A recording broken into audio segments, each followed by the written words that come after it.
தண்ணி செழிப்பாக இருந்தவொடனே இந்த செடி இருக்குது. பெரிய தொட்டினொன்னே இந்த தொட்டியில் பாருங்க, பக்கத்தில் கொண்டு நல்லா வாடி போய் கிடக்கு. அதே கீரை தான் இது. எப்படி வாடி போயிருக்கு.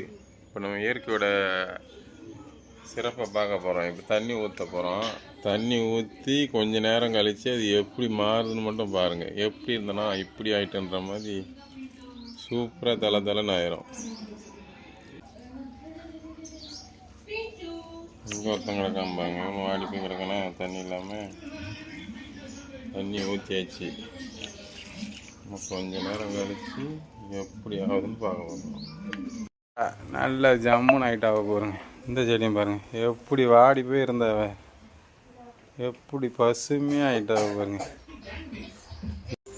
இயற்கையின் சிறப்பே சிறப்பு தான்.